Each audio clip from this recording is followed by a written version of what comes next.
Hello guys. आज मैं explain करने वाला हूँ सच्ची घटना पर बनी मूवी सेक्टर 36। वीडियो मज़ेदार होने वाली है तो वीडियो को पूरा देखना।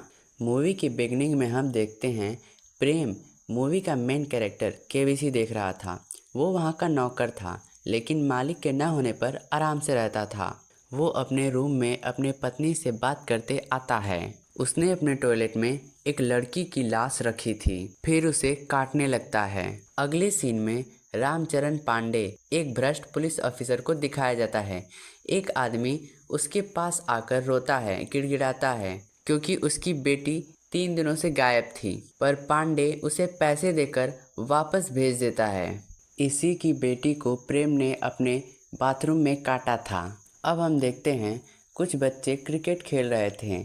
बॉल नाले में गिर जाने की वजह से एक बच्चा नाले में से बॉल निकालने जाता है, पर उसे वहाँ एक हाथ मिलता है। फिर वहाँ पुलिस आती है। पुलिस मामले को रफा दफा कर देती है। वो कहती है ये नाला बहुत दूर दूर से बहकर आता है, तो हमें पता नहीं कि यह हाथ कहाँ से आया है, और उस बच्चे को 100 रुपये देती है जिसने उस हाथ को निकाला था। ये सब प्रेम बहुत ध्यान से देख रहा था। अगली रात वही लड़का जिसका नाम अली था अंडा लेने बाहर जाता है, जिसे प्रेम चॉकलेट के बहाने से किडनैप कर लेता है।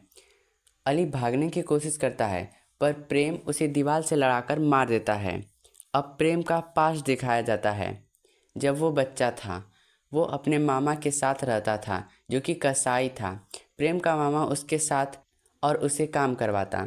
एक दिन वो दुकान बंद करके प्रेम के पास आता है और उसे टच करने लगता है। प्रेम के पास में एक चाकू था। प्रेम उससे उसको पूरा काट देता है। अब प्रेजेंट में प्रेम खाना बना रहा था, तभी छोटे लाल का फ़ोन आता है। प्रेम उसे लाश के ऑर्गन्स बेचता था। छोटे लाल कंपाउंडर था, तो वो हॉस्पिटल में बॉडी पार्ट्स बेच देता था। अब प्रेम के मालिक को दिखाया जाता है, जो कि हरियाणा में अपनी फैमिली के साथ रहता था। वो कभी कभी सेक्टर 36 जाता था। वो कॉल पर झुमकी को तैयार रहने को बोलता है। झुमकी एक धंधे वाली है, उसका बाप उसका दलाल है। वो लोग दुर्गा आरती में जाते हैं, तभी झुमकी को एक कॉल आता है। और फिर इधर ऑफिसर पांडे अपनी फैमिली के साथ रामलीला देखने जाते हैं। पांडे जी रावण बन रहे थे नाटक के लिए, तभी झुमकी का पिता वहां आता है। वो झुमकी की फ़ोटो दिखाते हुए पांडे जी को बताता है कि झुमकी 4 दिनों से गायब है, प्लीज़ उसे ढूंढिए। पांडे उसे बाद में आने को कहता है, पर वो नहीं मानता। झुमकी का पिता कहता है अगर आपकी बेटी गायब होती तो आपको पता चलता। पांडे गुस्से में उसे भगा देता है। रामलीला ख़त्म होने के बाद वो अपनी वाइफ के पास आता है और बच्ची के बारे में पूछता है, तो वो बताती है कि वो टॉयलेट करने गई है। तभी प्रेम उसे वहाँ से उठा लेता है और भागने लगता है। पांडे बच्ची को ढूंढता है, तभी वो प्रेम को देखता है और चिल्लाता है। प्रेम पुलिस वाले को देखकर बच्ची को वहीं छोड़कर भाग जाता है। छोटे लाल भी वहाँ एम्बुलेंस लेकर आया था बच्ची को लेकर भागने के लिए। वो भी वहाँ से भागने वाला था, पर सभी बच्ची को एम्बुलेंस में लेकर हॉस्पिटल चले जाते हैं। पांडे प्रेम का पीछा करता है, पर प्रेम भाग जाता है। पांडे अपनी बच्ची के पास आता है, तब उसे समझ में आता है कि औरों पर क्या बीतती है। वो झुमकी के घर जाता है। इधर हम देखते हैं एक अमीर परिवार का लड़का किडनैप हो जाता है। पांडे झुमकी की एफआईआर लिखकर प्रेम के मालिक वसी से पूछताछ करने जाता है, क्योंकि लास्ट बार झुमकी वहीं आई थी। पांडे बात कर रहा था, तभी झुमकी का पिता वहां आ जाता है और कहता है इसी ने मेरी बेटी को गायब करवाया है, इसने मेरी बेटी का रेप किया है। जिस पे वसी भड़क जाता है और कहता है मैंने कुछ भी फ्री में नहीं किया, मैं उसे पर मंथ 30,000 देता था, ये जानता है। पांडे ये बात सुनकर झुमकी के बाप को वहाँ से एक थप्पड़ मारकर भगा देता है। वसी और डीसीपी कॉलेज फ्रेंड्स थे। वो डीसीपी को कॉल लगाकर पांडे को देता है। उसे समझाता है कि तुम वसी के केस में मत पड़ो, तुम इस विवान जो अमीर बच्चा किडनैप हुआ है उसके केस में पढ़ो, तभी तुम्हें प्रमोशन मिल सकती है। पांडे अपने स्टेशन वापस आता है। दूसरा पुलिस वाला पूछता है इस रिक्शे वाले का क्या करें जिसने झुमकी को छोड़ा था। पांडे उसे छोड़ने को कहता है, तभी वो देखता है कि उसके पास झुमकी का फ़ोन है। प्रेम ने उसे झुमकी का फ़ोन देकर उसे कहा था कि इसे इसे कहीं दूर फेंक देना, और कोई पूछे तो बोल देना कि मैंने उसे शारदा स्टेशन के पास छोड़ा था। पर लालच में आकर रिक्शे वाले ने फ़ोन रख लिया था, को भी नहीं कि उसकी सिम को भी नहीं चेंज किया था। पांडे रिक्शे वाले से सब कुछ उगलवा कर डीसीपी के पास जाता है और उसे ये सब बताता है, पर डीसीपी उसको सस्पेंड कर देता है क्योंकि वो वस्सी का अच्छा दोस्त था। कुछ हफ्ते बीत जाते हैं। पांडे प्रेम पर नज़र रख रहा था। वो उसे छोटे लाल के साथ देखता है। अब पांडे अपने जूनियर के साथ छत पर पी रहा था।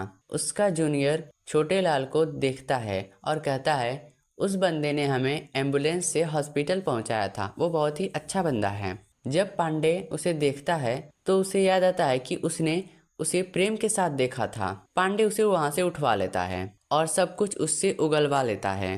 पांडे के सीनियर ऑफिसर का प्रमोशन हो गया था क्योंकि उसने विमान को ढूंढ निकाला था।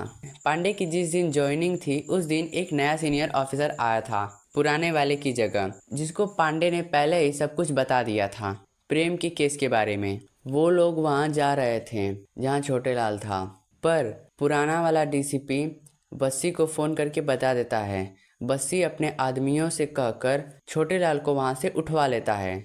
जब पांडे वहां पहुंचता है तो देखता है छोटे लाल गायब था। वो अपने जूनियर से पूछता है पर उसे भी कुछ भी पता नहीं होता।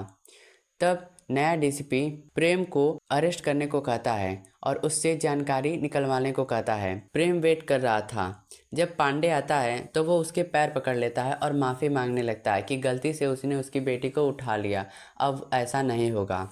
फिर उसके बाद पांडे उससे झुमकी के बारे में पूछता है कि उस रात झुमकी के साथ क्या हुआ था। प्रेम उसे सब कुछ बिना डरे बताता है कि उससे झुमकी से प्यार हो गया था और प्रेम को लगता था कि झुमकी भी उससे प्यार करती है। वो उसे कस्टमर से डील करने के बहाने बुलाता है। जब झुमकी घर आई तो उसने उसे अपने दिल की बात बता दी, जिस पर वो हंसने लगती है।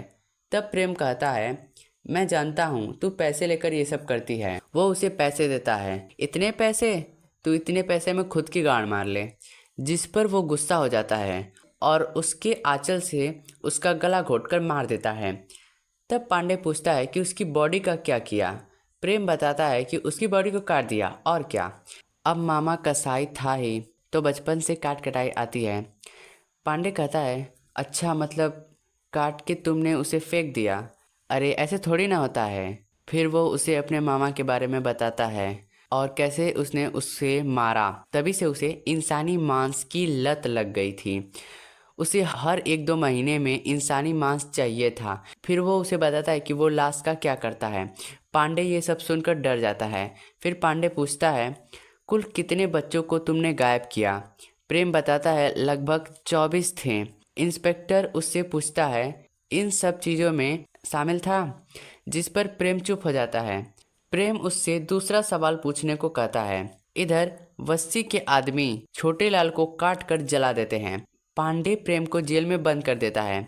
अगले दिन सेक्टर 36 में जाकर झुमकी की लाश ढूंढते हैं। प्रेम उन्हें सही जगह बताता है और उन्हें उसका कंकाल दिखाता है। फिर उसके बताने पर सभी बच्चों की बॉडी पार्ट्स मिलने लगते हैं। सभी लोग गुस्से में आ जाते हैं।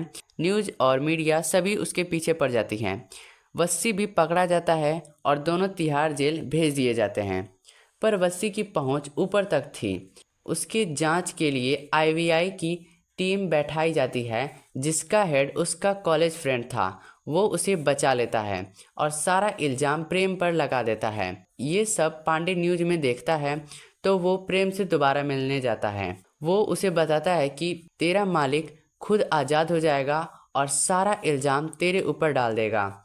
वो उससे पूछता है, मैं जानता हूँ तेरा मालिक भी इसमें इन्वॉल्व है। फिर हम देखते हैं पांडे एक लैपटॉप लेकर प्रेम के गांव जाता है। वो उसके गांव उसकी बीवी से मिलता है, जिसे प्रेम ने एक सीडी भिजवाई थी।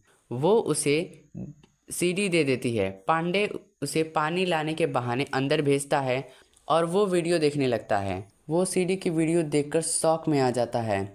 वो सीडी लेकर वहाँ से शहर के लिए निकलता है, पर रास्ते में ही वस्सी के लोग उसे मार देते हैं और सीडी रास्ते में फेंक देते हैं। 6 महीने बीत जाते हैं। अब पांडे की पोस्ट पर उसका जूनियर आ गया था। वस्सी भी जेल से निकल गया था और पुलिस स्टेशन के बाहर पांडे की फोटो लगी थी मिसिंग साइन के साथ। अगली सीन में हम देखते हैं वस्सी को मारने वाले तीनों आदमियों को पुलिस ने अरेस्ट कर लिया था और उसके दरवाजे के सामने एक और सीडी थी जिस पर लिखा था और भी सदाबहार तराने।